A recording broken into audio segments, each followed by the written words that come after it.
4 ದಿನಗಳ ಹಿಂದೆ ಅಂದರೆ ಜೂನ್ 4ರಂದು ನಾನು ಋಷಿಕೇಶದಿಂದ ಜೈಪುರದ ನನ್ನ ಮನೆಗೆ ಹಿಂತಿರುಗುತ್ತಿದ್ದೆವು.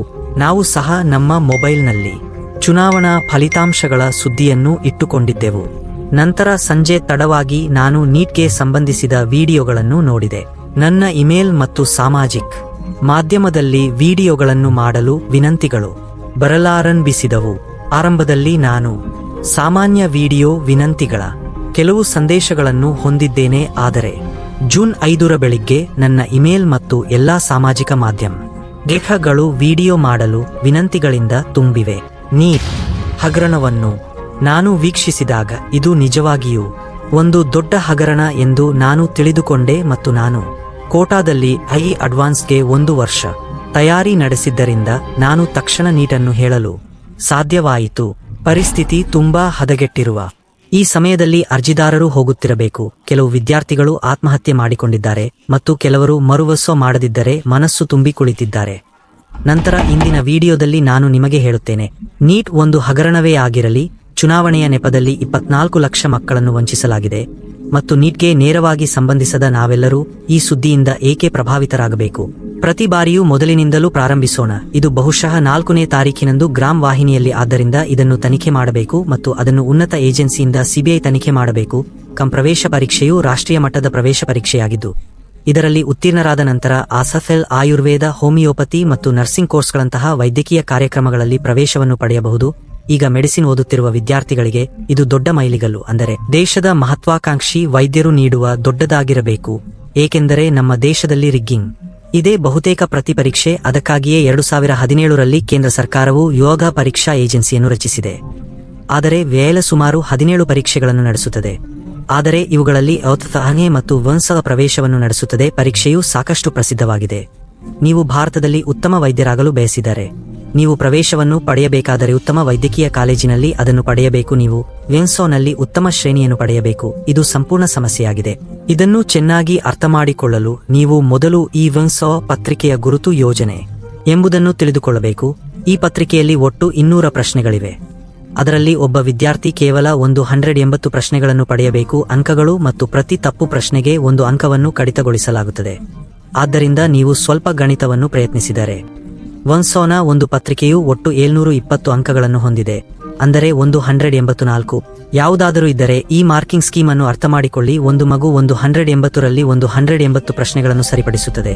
ಅದೇ ಮಗು ಒಂದು ಪ್ರಶ್ನೆಯನ್ನು ಬಿಟ್ಟರೆ ಅವನ ಸ್ಕೋರ್ 720 ಆಗಿರುತ್ತದೆ ಮತ್ತು ಅವನ ಅಂತಿಮ ಸ್ಕೋರ್ 716 ಆಗಿರುತ್ತದೆ. ಮತ್ತು ಅದೇ ಮಗು ಈ ಪ್ರಶ್ನೆಯನ್ನು ತಪ್ಪಾಗಿ ಪಡೆದರೆ ಅದು ಹೀಗಿತ್ತು. ನಂತರ ಅವನ 4 ಅಂಕಗಳನ್ನು ಕಡಿತಗೊಳಿಸಲಾಗುತ್ತದೆ ಮತ್ತು ಅದರ ಪ್ರಕಾರ ಅವನ ಅಂಕವು 715 ಆಗಿರುತ್ತದೆ. ನಾನು ನಿಮಗೆ ಏಕೆ ಹೇಳುತ್ತಿದ್ದೇನೆ ಎಂದು ನೀವು ಯೋಚಿಸುತ್ತೀರಿ.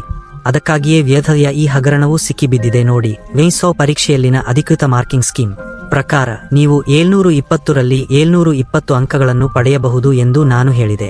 ಒಂದು ಪ್ರಶ್ನೆಯನ್ನು ಮಾತ್ರ ಪ್ರಯತ್ನಿಸದಿದ್ದರೆ ನೀವು 720ರಲ್ಲಿ 720 ಅಂಕಗಳನ್ನು ಪಡೆಯಬಹುದು, ಅಥವಾ ಕೇವಲ ಒಂದು ಪ್ರಶ್ನೆ ತಪ್ಪಾಗಿದ್ದರೆ ನೀವು 720ರಲ್ಲಿ 715 ಅಂಕಗಳನ್ನು ಪಡೆಯಬಹುದು. ಆದರೆ 2 ಮಕ್ಕಳು 718 ಮತ್ತು 719 ಪಡೆದಿರುವುದು ದೊಡ್ಡ ಸಮಸ್ಯೆಯಾಗಿದೆ. ಈ ಎಲ್ಲದರ ಹೊರತಾಗಿ ವೆನ್ಸೋ ಪರೀಕ್ಷೆಯ ದಿನದಂದು, ಅಂದರೆ 2024 ಮೇ 5ರಂದು ವೆನ್ಸೋಗೆ ಸಂಬಂಧಿಸಿದ ಮತ್ತೊಂದು ಆಘಾತಕಾರಿ ಸುದ್ದಿಯು ಅದೇ ದಿನ ಬಿಹಾರದ ಪಾಟ್ನಾದಿಂದ ಬಂದಿತ್ತು. ಮೇ 5, ಆದರೆ ಹಗರಣದ ಒಂದು ದಿನ ಮೊದಲು, ಅಂದರೆ ಮೇ 4ರಂದು ಪಾಟ್ನಾ ಪೊಲೀಸರಿಗೆ ಈ ಮಾಹಿತಿಯ ಆಧಾರದ ಮೇಲೆ ಪೇಪರ್ ಸೋರಿಕೆಯ ಸುದ್ದಿ ಬರುತ್ತದೆ. ಈ ಮಾಹಿತಿಯು ಒಂದು ಡಸ್ಟರ್ ಕಾರನ್ನು ಒಳಗೊಂಡಿತ್ತು ಮತ್ತು ಈ ಸೂಪರ್ಫಾಸ್ಟ್ ಕ್ರಿಯೆಯಲ್ಲಿ 4 ಮಕ್ಕಳ ವೆನ್ಸೋ ಪ್ರವೇಶ ಕಾರ್ಗಳನ್ನು ಆಯುಷ್ನಿಂದ ವಶಪಡಿಸಿಕೊಂಡಾಗ ಪೊಲೀಸರು ಆಸಕ್ತಿ ವಹಿಸಿದರು. ಈ 4 ವಿದ್ಯಾರ್ಥಿಗಳಲ್ಲಿ ಒಬ್ಬನನ್ನು ವಿಚಾರಣೆಗೊಳಪಡಿಸಿದಾಗ ಶನಿವಾರ, ಅಂದರೆ ಮೇ 4ರಂದು ಬಾಲಕರ ಹಾಸ್ಟೆಲ್ಗೆ ಕರೆದುಕೊಂಡು ಹೋಗಿದ್ದು, ಆತನನ್ನು ಹೊರತುಪಡಿಸಿ ಇನ್ನೂ 25 ಮಕ್ಕಳು ಇರುವುದನ್ನು ಆಯುಷ್ ನೋಡಿದ್ದಾರೆ. ಮರುದಿನ ವೆನ್ಸೋ ನಲ್ಲಿ ಬರುವ ಪ್ರಶ್ನೆಗಳಿಗೆ ಉತ್ತರಗಳು ಕಂಠಪಾಠವಾಗಿದ್ದು, ಮೇ 5ರಂದು ಆಯುಷ್ ತನ್ನ ಪರೀಕ್ಷೆಯ ಪತ್ರಿಕೆಯನ್ನು ನೋಡಿದಾಗ ಆಘಾತಕಾರಿಯಾಗಿದೆ. ಅದು ನಿಖರವಾಗಿ ಒಂದು ದಿನ ಮೊದಲು ಕಂಠಪಾಠ ಮಾಡಲ್ಪಟ್ಟಿದೆ, ಅಂದರೆ ಮೇ 4ರಂದು ಪಾಟ್ನಾ ಪೊಲೀಸರಿಗೆ ಈ ವೆನ್ಸೋ ಪೇಪರ್ ಸೋರಿಕೆಯಾಗಿದೆ. ಇಡೀ ದೇಶದ ಮುಂದೆ ಇದು ಹೈಲೈಟ್ ಆಗಿತ್ತು. ಆದರೆ ಈ ಸಂಪೂರ್ಣ ಘಟನೆಯ ಬಗ್ಗೆ ವ್ಯೋಫ್ ಸ್ಪಷ್ಟವಾಗಿ ಹೇಳಿದ್ದು, ಏಧನೋಧೆ ತನ್ನ ವಿರುದ್ಧದ ಎಲ್ಲಾ ಆರೋಪಗಳನ್ನು ನಿರಾಕರಿಸಿದೆ. ಇದು ಸಂಭವಿಸಿಲ್ಲ ಮತ್ತು ಎಲ್ಲವೂ ಪರಿಪೂರ್ಣ ಸ್ಥಿತಿಯಲ್ಲಿದೆ, ಏಕೆಂದರೆ ಪತ್ರಿಕೆಯಲ್ಲಿ ಯಾವುದೇ ರಿಗ್ಗಿಂಗ್ ಇಲ್ಲ ಎಂದು ವ್ಯಥ ಹೇಳುತ್ತಿದೆ. ನಂತರ ಎಲ್ಲರೂ ಇದನ್ನು ಒಪ್ಪಿಕೊಂಡರು ಮತ್ತು ಬಹುಶಃ ಇದು ವೆನ್ಸೋ ಆಕಾಂಕ್ಷಿಗಳ ವ್ಯೂಫ್ ಅಧಿಕೃತ ವೆಬ್ಸೈಟ್ ಆಗಿದೆ. ಜೂನ್ 14ರಂದು ಫಲಿತಾಂಶವನ್ನು ನಿರೀಕ್ಷಿಸಲಾಗಿದೆ. ಅಂದರೆ ಈ ದಿನಾಂಕದಂದು ಅದನ್ನು ಘೋಷಿಸಬಹುದು. ನಂತರ ಚುನಾವಣಾ ಫಲಿತಾಂಶಗಳ ಗದ್ದಲದ ನಡುವೆ ಏಥವೆನ್ಸ್ ಫಲಿತಾಂಶವನ್ನು ಘೋಷಿಸುತ್ತದೆ. ಈಗ ನೀವು ಫಲಿತಾಂಶವನ್ನು ಮೊದಲೇ ಘೋಷಿಸಿದ್ದೀರಿ ಎಂದು ಹೇಳುತ್ತೀರಿ. ಪ್ರತಿ ಅಭ್ಯರ್ಥಿಯು ಫಲಿತಾಂಶವನ್ನು ನೋಡಿದ ತಕ್ಷಣ ಅವರ ಪ್ರಜ್ಞೆಯನ್ನು ಕಳೆದುಕೊಂಡಿದ್ದಾರೆ. ಆದರೆ ಸ್ಪರ್ಧಾತ್ಮಕ ಪರೀಕ್ಷೆಗಳಲ್ಲಿ ಈ ರೀತಿಯ ಸಮಸ್ಯೆ ಇದೆ. ಪೇಪರ್ ಮಟ್ಟವು ತುಂಬಾ ಕಷ್ಟಕರವಾಗಿದೆ.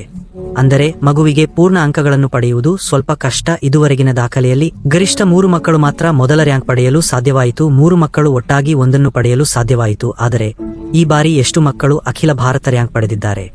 ಅಂದರೆ ಒಟ್ಟು 67 ಮಕ್ಕಳು ಎಂದು ಊಹಿಸಿ. ಬುದ್ಧಿವಂತರೇ, ಅಥವಾ ಪೇಪರ್ ಇಷ್ಟು ಸುಲಭವಾಯಿತು? ಆದರೆ ಕೋಚಿಂಗ್ ಸಂಸ್ಥೆ ಇದನ್ನು ನಂಬದ. ಎಲ್ಲ ಕೋಚಿಂಗ್ ಸೆಂಟರ್ಗಳ ಶಿಕ್ಷಕರು ಈ ಬಾರಿ ನೀಟ್ ಪೇಪರ್ ತುಂಬಾ ಕಷ್ಟಪಟ್ಟು 67 ವಿದ್ಯಾರ್ಥಿಗಳು ಅದರಲ್ಲಿ ಪ್ರಥಮ ಬರಲು ಸಾಧ್ಯವಿಲ್ಲ ಎಂದು ಹೇಳುತ್ತಿದ್ದಾರೆ. ಈ ಫಲಿತಾಂಶದ ಎರಡನೇ ಸಮಸ್ಯೆಯನ್ನು ಅರ್ಥಮಾಡಿಕೊಳ್ಳಿ. ಇದು ಏಧದಿಂದ ಬಿಡುಗಡೆ ಮಾಡಲಾದ ಟಾಪರ್ಗಳ ಪಟ್ಟಿಯಾಗಿದೆ. ಆದರೆ ಈಗ ನೋಡಿ, ಈ ರೋಲ್ ಸಂಖ್ಯೆಗಳಲ್ಲಿ 62ರಿಂದ 69ರವರೆಗೆ ನೀವು ಏನನ್ನಾದರೂ ಅರ್ಥಮಾಡಿಕೊಂಡರೆ ನಾನು ನಿಮಗೆ ತೋರಿಸಲು ಪ್ರಯತ್ನಿಸಿದರೆ ಈ ಎಲ್ಲಾ ಮಕ್ಕಳ ರೋಲ್ ಸಂಖ್ಯೆಗಳ ಆರಂಭಿಕ 7 ಅಂಕೆಗಳು ಒಂದೇ ಆಗಿರುತ್ತವೆ. ಈ ಎಲ್ಲಾ ಮಕ್ಕಳು ಒಂದೇ ಕೇಂದ್ರದಿಂದ ಬಂದವರು, ಅಥವಾ ಸಂಕ್ಷಿಪ್ತವಾಗಿ ಹೇಳುವುದಾದರೆ ಕೇಂದ್ರದಿಂದ ಹೊರಬರುವುದು ಹೇಗೆ ಎಂಬುದು ಒಂದೇ. 68ನೇ ಮತ್ತು 69ನೇ ರ್ಯಾಂಕ್ ಹೊಂದಿರುವ ಈ ಇಬ್ಬರು ಮಕ್ಕಳು ಎನ್ಸೋನ ಮಾರ್ಕಿಂಗ್ ಯೋಜನೆಯ ಪ್ರಕಾರ ತಾಂತ್ರಿಕವಾಗಿ ಸಾಧ್ಯವಿಲ್ಲದ 718 ಮತ್ತು 719 ಅಂಕಗಳನ್ನು ನೀಡಿದ್ದಾರೆ. ಈಗ ಜಗತ್ತು ನೀವು ಹೇಗೆ ಮಾಡಿದ್ದೀರಿ ಎಂದು 7 ಪ್ರಶ್ನೆಗಳನ್ನು ಕೇಳಲು ಪ್ರಾರಂಭಿಸಿತು. 718 ಮತ್ತು 719 ಸಂಖ್ಯೆಗಳನ್ನು ಅಭ್ಯರ್ಥಿಗೆ ನೀಡಬೇಕೆ? ಇಷ್ಟು ಗದ್ದಲದ ನಡುವೆಯೂ ಯೋಗ ಈ ಸೂತ್ರವನ್ನು ಪರೀಕ್ಷೆಯ ಸಮಯದಲ್ಲಿ ಬಹಿರಂಗಪಡಿಸಲಿಲ್ಲ. ಎಂದರೆ ಮಗುವಿಗೆ ಇಂಗ್ಲಿಷ್ ಬದಲಿಗೆ ಹಿಂದಿ ಭಾಷೆಯಲ್ಲಿ ಕಾಗದವನ್ನು ನೀಡಲಾಗಿದೆ, ಅಥವಾ ಯಾರಿಗಾದರೂ ತಪ್ಪಾಗಿ ಹರಿದ ಹಾಳೆಯನ್ನು ನೀಡಲಾಗಿದೆ. NTT ತಪ್ಪಾಗಿದೆ ಮತ್ತು ಫಲಿತಾಂಶವನ್ನು ಜೂನ್ 14ರಂದು ಪ್ರಕಟಿಸಲಾಗುವುದು ಎಂದು. ಚುನಾವಣಾ ಫಲಿತಾಂಶದ ನೆಪದಲ್ಲಿ 67 ಮಕ್ಕಳು ಒಂದೇ ಬಾರಿಗೆ ಅಖಿಲ ಭಾರತ ರ್ಯಾಂಕ್ ಪಡೆದಿದ್ದಾರೆ.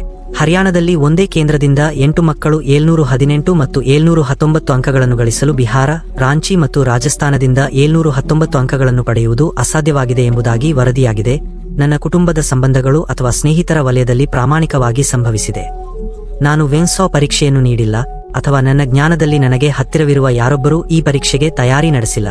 ನನ್ನ ಒಂದು ವಿಡಿಯೋ ವೈದ್ಯಕೀಯ ವಿದ್ಯಾರ್ಥಿಗಳ ಹೋರಾಟವನ್ನು ಬಲಪಡಿಸುತ್ತದೆ ಎಂದು ನಾನು ಭಾವಿಸಿದೆ. ಹಾಗಾಗಿ ನಾನು ಈ ಸುದ್ದಿಯನ್ನು ಓದಬಹುದು. ನಿಮ್ಮ ಧ್ವನಿಯನ್ನು ಹೆಚ್ಚಿಸಿ ಯೋಗಸ್ ಪರೀಕ್ಷೆಯನ್ನು ಮರು ನಿರ್ವಹಿಸುವುದಾಗಿ ಘೋಷಿಸಬಹುದು ಮತ್ತು ಈ ವಿಡಿಯೋದಲ್ಲಿ ಕೆಲವು ಮುಗ್ಧ ಜೀವಗಳನ್ನು ಉಳಿಸಬಹುದು. ನಾನು ಭಾರತದಲ್ಲಿ ನಡೆಯುತ್ತಿರುವ ಮತ್ತೊಂದು ದೊಡ್ಡ ನಕಲಿ ವಂಚನೆಯ ಬಗ್ಗೆ ಮಾತನಾಡಿದ್ದೇನೆ ಮತ್ತು ದಯವಿಟ್ಟು ಒಮ್ಮೆ ಪ್ರಯತ್ನಿಸಿ. ನೀವು ವಿಡಿಯೋವನ್ನು ಇಷ್ಟಪಟ್ಟರೆ ಅದನ್ನು ಲೈಕ್ ಮಾಡಿ ಮತ್ತು ಹಂಚಿಕೊಳ್ಳಿ.